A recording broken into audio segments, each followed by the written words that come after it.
All right, I'm Matt, this is Seth, and we're doing a wrap-up from the Builder Show. And I don't know about you, Seth, but I'm still recovering from the week in Orlando. Oh, without question. It's already been 3 weeks, and I'm still recovering from my all-time high of 22,000 steps. You had me beat a little bit. I think I hit 19 and change, but I do remember one year I hit 27, but somehow my itinerary had everything on the opposite ends of the show. But that was when it was in Vegas, so we're in Orlando this year. Yeah.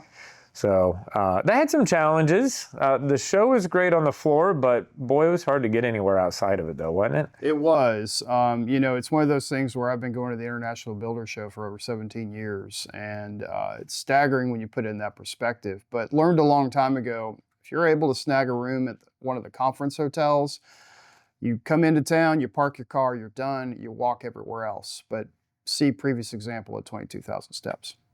This year was at the Rosen, which was pretty easy to get in and out. And then, so you had a lot going on. You had some stuff with the HBA. You had the floor that you walked. You even did a podcast for a local podcast that we listen to down here. That was a Punchless podcast, right? It was. And we saw their first episode come up. How did that shooting go? Yeah, so let me get back to that. IBS overall is a lot. I would tell you that this is probably the lightest schedule year I've had. In previous years, I've been fortunate enough to actually serve the Federation by being a judge for the best of competitions, which means going to booths and checking out new products and talking about them. This year, I decided not to do that and spent a good bit of time doing some Florida Home Builder Association business. We also had the great opportunity to support the University of North Florida student chapter and their presentation. There's a national competition of 40 or so universities. They send teams to basically do a mock project presentation. And they're graded on the completeness and accuracy of the project and the materials they create for that. And that was really cool to see. As far as the Punch List podcast, it was with a good friend of ours in the business, Ian McDonald, and it's something that him and Matt Birdwell have done for 4 years. And the topic was being the builder that trades want to work for, and also being the builder that suppliers want to work with. And so we had a lot of fun talking about those topics. Now, my understanding was you guys could not find a dedicated podcast area, so this is a podcast from a hotel room. It was. Ian felt pretty awkward inviting a couple of guys up to his hotel room in the middle of the day during the conference, but we had a great time nonetheless. That's the unfortunate thing about big conferences.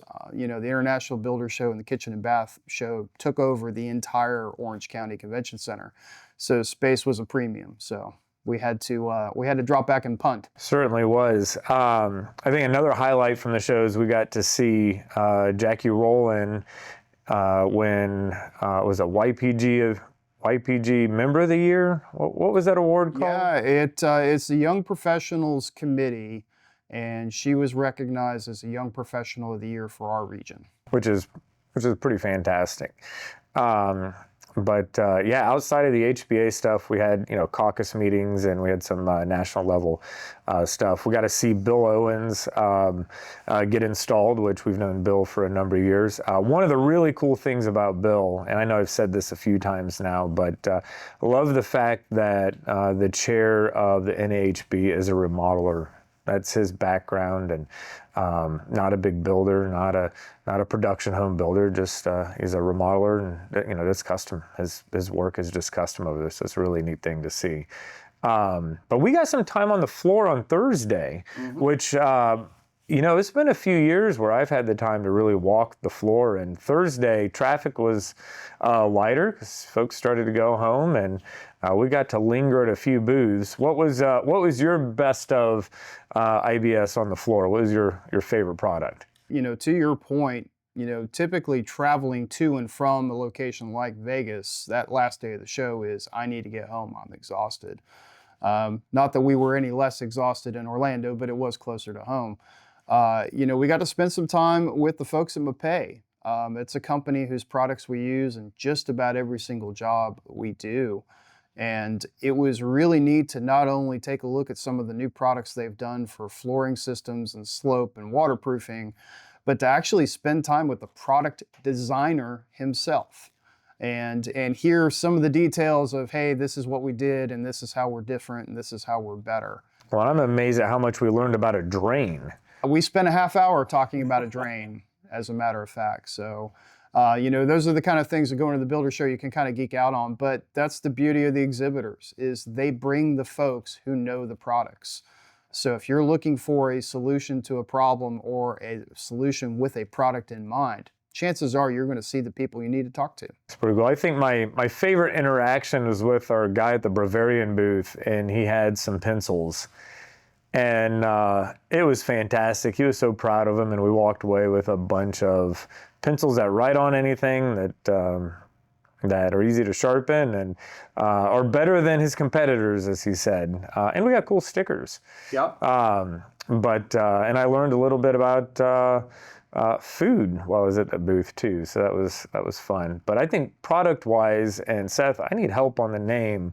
And this actually won one of the best of as well, was the gentleman that we talked to that had the plug-and-play outdoor faucets. Sure, that's Aquor Water Systems. And that was just the neatest thing. The idea that you can have a clean finish on the outside of the house, and for water spigots and whatnot, you take a device and you plug it in, twist it, it's waterproof, you can have hot and cold. And yeah, they won the best of outdoor category for a hot-cold water spigot, or a water hydrant as they like to call it.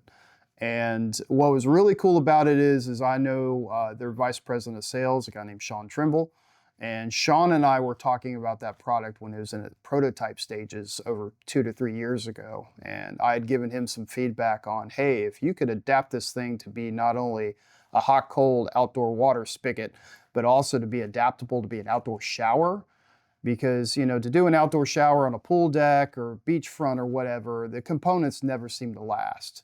Their stuff is high-grade stainless, it's marine engineered, and it was pretty neat to see some of that feedback I'd given him over the years turn into the best of IBS winner. Now, and the idea too is if you have a house on the beach that's a second or a third home for you and you're not there all the time, and you can just pick it up, disconnect it, bring it inside, and it doesn't get the salt damage on it. So I think the last thing I want to mention before we wrap it up, we had the opportunity to see our friend Mike Cassie. Mm-hmm. And he's got a company. We're going to bring some more information about it because this is one that we're going to be utilizing, called One-to-One Plans. So we stopped on the way back because we got to drive there. It was in Orlando rather than Vegas. Stopped up in Sanford and stopped at his warehouse, One-to-One Plans. So tell me what you saw there. Mike Cassie, longtime engineer, architect, the principal founder of Total Solutions Group. They have what's called one-to-one plans, and essentially what it is a small warehouse space with walkable LEDs, and they will project a floor plan on the floor so you can walk through a house without actually having to build the house. And what was really neat for us is not only that ability to go, okay, that's where the cabinets are, that's where the wall is, that's where the door is, but projected on a vertical screen, they also then had 3D renderings of those spaces. So not only can you look down and see the plans to scale, you could then look on the screen and actually see what it would look like. And that was that part was really neat. We got to see it in action. They had some clients there that we got to listen in on, and what a neat thing is they're walking through and looking at angles and checking clearances and light switch locations, and you're able to see it in real life. So we're going to be using that on some of our plans coming up. But such a really neat thing. But I think that's all I've got today. Is there anything that you want to add from the show before we wrap up? Nothing then other. It was great to reconnect with friends, make some new ones, make some good contacts, and looking forward to next year's show already.